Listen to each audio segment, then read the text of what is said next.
رسول پاک صلی اللہ علیہ وسلم احساس والے نبی ہیں، اور احساس حضور نے امت کا کیا، احساس والی زندگی گزاری، ہر لمحہ محبوب پریشان رہے۔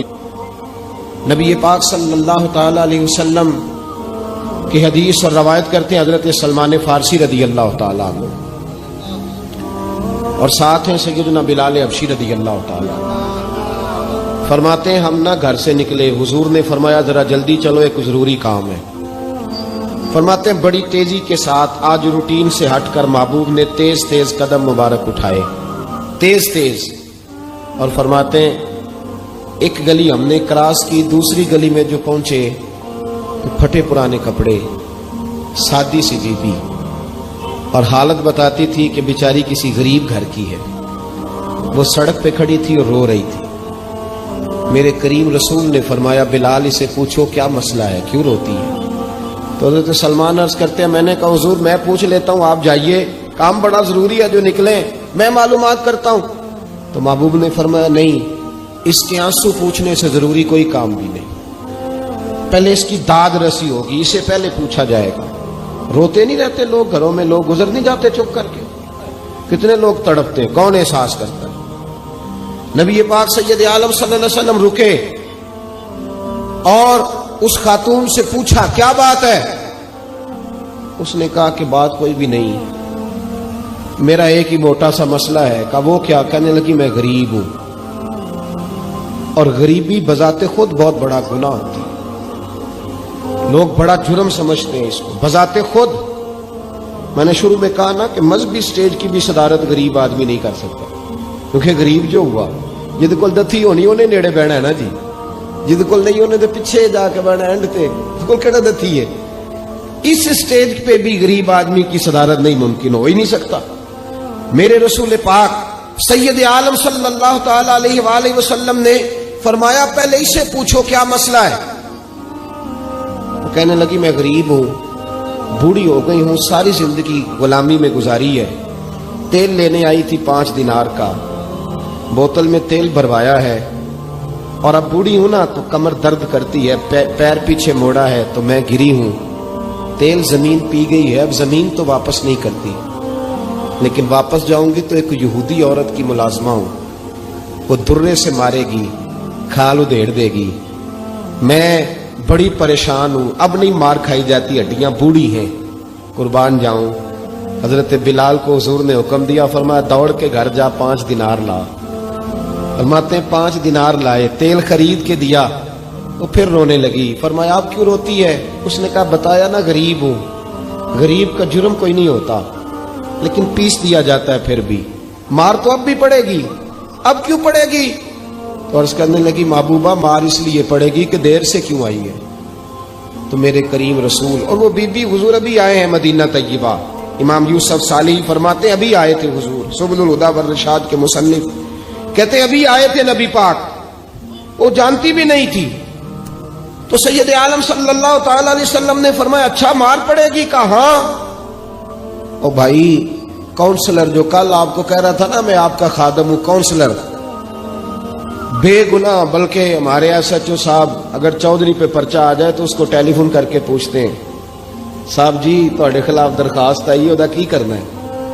تو غریب آدمی بیچارہ، اس کی غلطی یہ تھی کہ وہ غریب تھا تو اس نے ریڑھی لگا لی چوک میں، اس کو دبوچ کے لے گئے، تینوں پتہ نہیں ایتھے نہیں کھلوئی دا، تو اس کے پاس کل انویسٹمنٹ ہی 5000 تھی، سارا لے گئے۔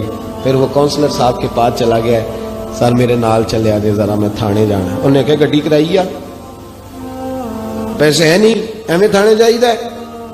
اب وہ گاڑی لایا ہے، پتہ نہیں کہاں سے لایا ہے، تھانے پہنچا ہے، اور یہ ہے ہمارا حال کہ وہ SHO بھی بیٹھا ہے کرسی پہ اور کونسلر بھی کرسی پہ بیٹھا، اور وہ غریب پیروں میں بیٹھا ہے اور ہاتھ باندھ کے کہہ رہا میری ریڑھی دے چھڈو، میریاں 4 دھیاں نے تو میں شامی کھانا کھڑنا ہے۔ کدھر گیا امت کا وہ ذوق؟ ساری زندگی نعتیں سننے والوں بتاؤ تو صحیح نعت نے تاثیر کیا دی ہے روح؟ اگر ابھی بھی گھاڑی غریب کے پاس کھڑی نہیں ہوتی تو پھر کیا اثر ہوا ساری زندگی نعت سننے کا؟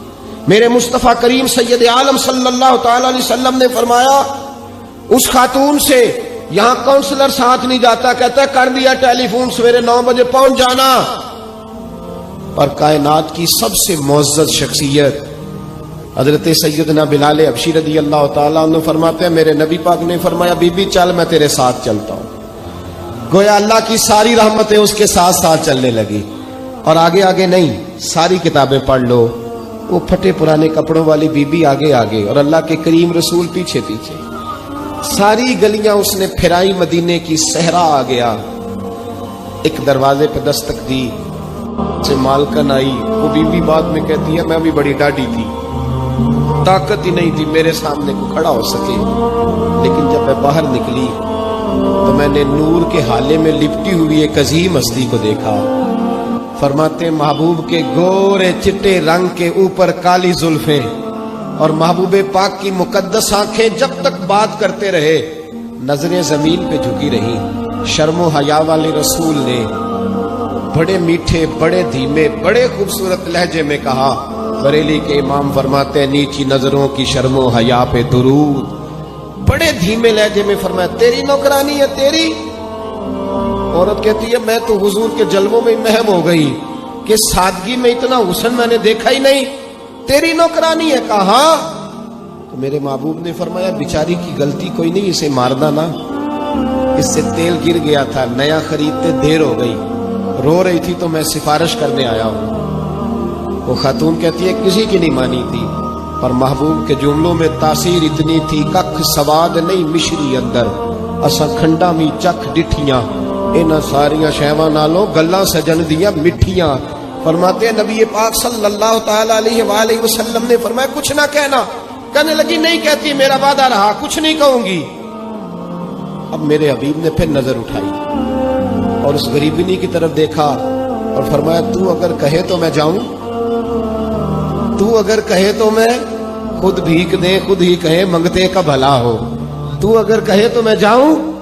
اس نے خراج پیش کیا تو چند آنسو گرائے. کہنے لگی محبوبہ جیسے بندہ نوازی. حضور نے رخ پھیرا. حضرت بلال کہتے میں پیچھے رہ گیا تو وہ دونوں بیویاں دوڑ کے میرے پاس آئی. کہنے لگی بتا تو صحیح ہے کون، یہ بتا تو صحیح کون تھے. تو حضرت بلال کہنے لگی تم نہیں جانتے. جناب بلال فرمانے لگے یہی تو ہے جنہیں اللہ نے سچا رسول بنا کے بھیجا ہے. بیبیاں دوڑ کے آئی. کہنے لگی محبوبہ دروازے تک آئے ہو تو خالی تو نہ لوٹاؤ، مہربانی فرماؤ ہمیں بھی کلمہ پڑھا دو. بھائی